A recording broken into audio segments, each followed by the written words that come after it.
The first speaker is Ariane Lambert-Mogiliansky from the Paris School of Economics, and you have the floor. Thank you very much, and thank you, Paolo, for inviting, and Gustavo for inviting here. So I will start, since he said that in France, indeed, we are aware of the links between corruption and collusion. I will start just with a few words, because it happens to be that I have spent, I don't know how many, 10 years of my career studying those links, not only doing that, indeed, but still. So let's see. Pourquoi ça marche pas? Comment ça? What? To where? It's not, it was working before.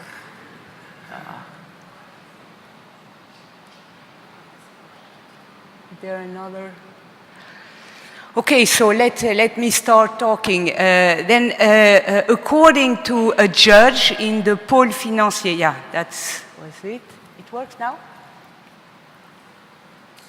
No. Okay.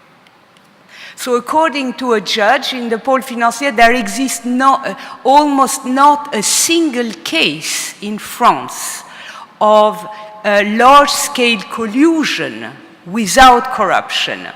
And there are many reasons for that. The first one is, of course, by force of experience, procurement official can easily be aware of ongoing collusive schemes. So the cartel may need to associate them just in order to buy their silence. But more interestingly, there are strategic complement between collusion and corruption. So the links are, I want to argue that, and we have been arguing through a number of articles with co-authors, that there are deep links. Why? Procurement procedures are designed to create competition, that is, they create a market. And the goal of that competition is to reduce the firm's rent. So there is a conflict of interest between the government and the firm. And so the representative of the government can take the firm's side to protect their rents. This conflict of interest creates a stake so the public official, as I say, can protect their rent. Now they are most often, and there are several firms involved, so they must cooperate to overcome competition, and that is collusion. So both collusion and corruption target fair competition. Cartel cooperation, as we know, is difficult, and what we have shown in those papers is that corruption can facilitate collusion, cartel building. The absence of competition on the other side, that is the presence of collusion, implied that there are more rents, and so the corrupt official may want to appropriate those rents. So there is a scope for beneficial complementation between both. More precisely, a cartel is a fragile scheme subject to a temptation to defect from agreed behavior. And we know that it cannot be enforced judicially. So we have shown in several papers that corruption can serve as an enforcement mechanism. The second point is that a repeated cartel, that is firms who meet several times or repeatedly, it operates in a stochastically changing environment. And that creates tension for the cartel, because maybe if it's my turn to win this time, but maybe it's not such a profitable project. So what corruption can do, as we show, is that it can serve as a smoothing mechanism through favoritism, through the design phase. So that was just to say that if you're interested, there is a memo outside that takes up the result of those 3 articles and chapter, and that was just a short introduction. Please, let's switch to the real topic of... So I'm happy here to present a new research, and it's accountability in complex procurement tender. So a recent study on procurement in Europe shows that the public loss due in corrupt projects amounts to between 16 and 29% of the project value. The direct cost, and this is a rather conservative way of evaluating it, is estimating between 1.4 and 2.2 billion euros. The probability for corruption is as much as 53%, for instance, in airport runway construction works. Corruption, so just to say that is a big problem even in Europe, really, corruption. It can occur at each of the 5 stages of the procurement process, as we were just told.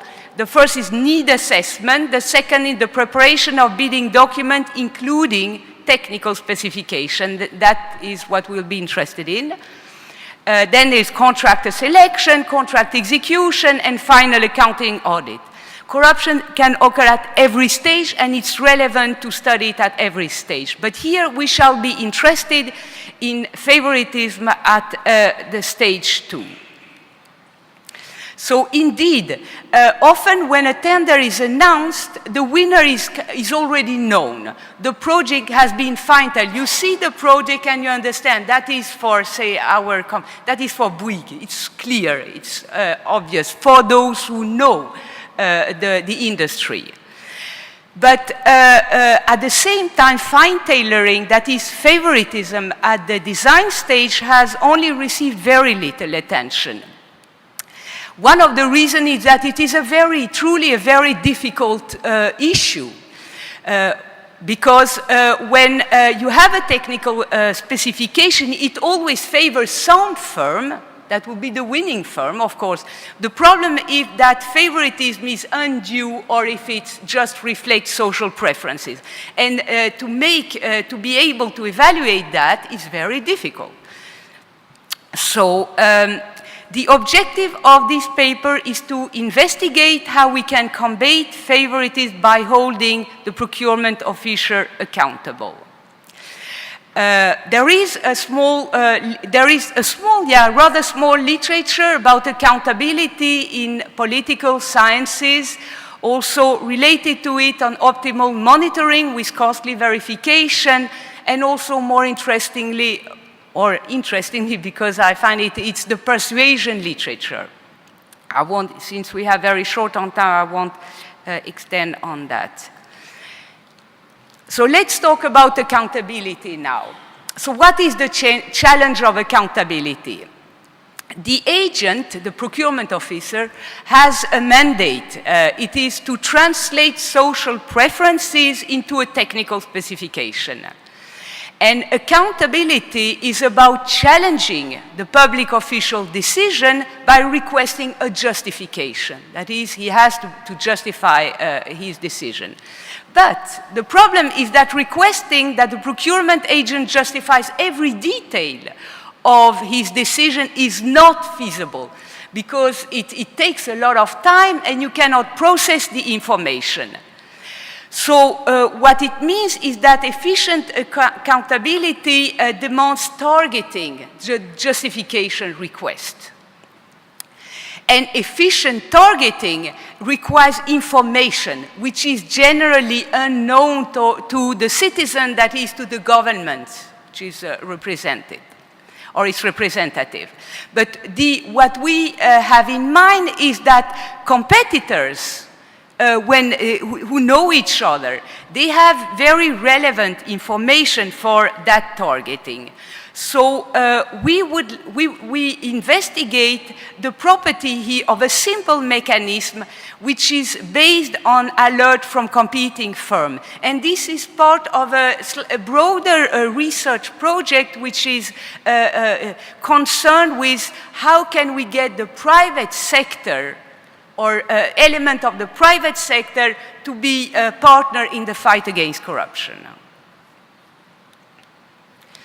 So I will talk about the model. It will not be very little formalized, but it's important you understand the setting and we can discuss it then. Okay, so the project is decided by a community to fulfill some social economic objective. But the community generally lacks both knowledge and expertise to formulate the corresponding technical specification. And this task is typically delegated to a procurement officer. Then we are interested in complex contract because most of the public procurement would qualify as complex. And we capture that by saying that a project is captured by n dimensional vector of specification items. So it's for each component, it's a specification item, and it's a large one, a large vector. We have private contractors. Several firms compete to become the sole contractor. They have different comparative advantages cost. And we assume that they know each other's technological profile, which means that they know better than the government. It is to capture. Here it's, of course, simplified. So the procurement process is very simple. You have a technical specification which is announced, and then a competitive procedure will award the projects to the bidder with the lowest cost offer. How corruption is modeled here, it's the idea that the public procurement officer accepts bribes in exchange for what? For favors in terms of distortion of the technical specification in favor. It's a distortion compared with what an honest procurement officer would have done. So the firm and the agent, they share information and they collude to distort the true specification. So here we won't be interested in the fine details of rent sharing, that is how much is paid in bribe or something like that. As soon as there is something which is beneficial for both, collusion takes place. So accountability, the PO is requested to justify his decision with respect to some specification items. And his failure to justify is taken as evidence of misconduct. And this is that is the burden of proof is reversed. This is important. In case of misconduct, the PO is punished, get a fine or is fired, and the auction is relaunched with the true specs or another specs. That doesn't matter. The only thing is that the competitor who sees that he's losing thinks that he might be winning with another one, so he gets an incentive. So, and we also simplify, we say that since only one of the n aspects can be justified. Could be a few, but here we simplify just only one. The question is how to select that one spec item. So we are interested in comparing two mechanisms. The first mechanism is what we call random challenge accountability. The specs item is selected at random among all of them. And this is an audit. This is a standard audit. And the other one, which is really the core of this paper, is alert-based accountability, and the idea that the component that the procurement officer will be requested to justify is selected by the competing firm. The accountability mechanism is announced before the tender, so everybody knows what will be happening, and is played before the firms submit their bids. So there is not a lot of wastage of time and effort and cost. Everything is done before. So I will just take up an example to give you an intuition for the results. So we have a project with n specs item, and to make it simple, every specs item component can be either sophisticated or standard, okay? The firms are characterized by their technology, which say that either they have the technology to make a standard item or a sophisticated one. And here an assumption, and which is also quite obvious, is that we have n items, but the firm will only differ with respect to a few of them. We say here 3. We have n, but they only are different here. Though that means that firm A has an advantage in item 1 and 2 to do it sophisticated, and firm 2B has an advantage in sophistication on the third component. The rest is equal. Okay, so L is the fine that will be imposed on the procurement officer if he cannot. So what is our first result is that with random challenge, which is the audit, then in order to deter corruption completely, we need a fine that is larger than n minus 1. Here the cost is a unit per item. So it has to be, the important thing is that it is proportional to the complexity of the project. And if this fine is lower, and we have corruption with probability 1 in some states, where the states refer to the true social preferences. And we also find that the largest risk for corruption is in states where the connected firm would lose our ties. Here I see that I've forgotten one thing. So we have in the model here, we have 2 firms. The one firm is connected and can collude with the procurement officer, and the other one is the competitor. He's not connecting. So we are not, this is a first step in a sense, so we are not studying the competition in trying to corrupt the public official. This is done somewhere else. So this is our first result.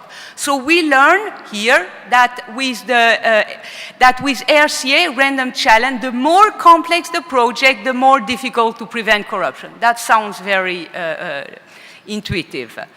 And the largest risk for corruption is when the firm who can corrupt loses unless it is favored. So it sounds very intuitive and natural. So the intuition, and of course the reason why the larger dimensionality is important is that it will tend to dilute risk. If n is very large, then the chance that you get caught is 1 over n, since it's random. So it's very small. Now, the second result, and this is our contribution, the interesting thing, is that with alert-based accountability in our example there, whenever L, that the fine, is larger than 1, that is the cost for producing one component, or if the contender is fully dominated, then we have no corruption. So you see already the huge difference between L that needs to be very large and close to n, and here that L only needs to be equal to 1, and that 1 is exactly the number of components where the contender has an advantage. This is a general result. And then when L is less than 1, then we will have corruption, but it may yield no net gain. That is, it does not occur with probability 1, and then it also means that there is no net gain. The third point, which is interesting, is that favoritism tends to lead to more standardized projects, which is something that one would like, and it's through this mechanism of having the competing firm choose the component that we get this kind of result. So, let's say, it generalized to arbitrary market structure with respect to L. The last thing maybe could not be established generally. The thing is that it becomes very complicated because when the firm knows is trying to corrupt and to get a favor, it knows that the competitor will react to that. So they react to each other, and the thing that comes out in the end is not so obvious to find, and when you have a high dimensionality, it's pretty difficult to investigate. So, but what we learn, and that's the most important, that accountability deters corruption with a small penalty, even when the projects are very complex, and what is determinant is not the dimensionality of the contract, but the structure of the market. A dominant firm never engages in corruption because it loses as much as it wins. Through this, because you're reacting, because we don't have alert-based accountability outside. This is an exercise on a new mechanism, which is, the second thing is that with ABBA corruption, when it occurs, tend to be less socio-economically costly. So it occurs with a probability which is less than 1 and tends to favor standardized specs item. So the intuition is that the contender uses his information about the market structure to target the justification request.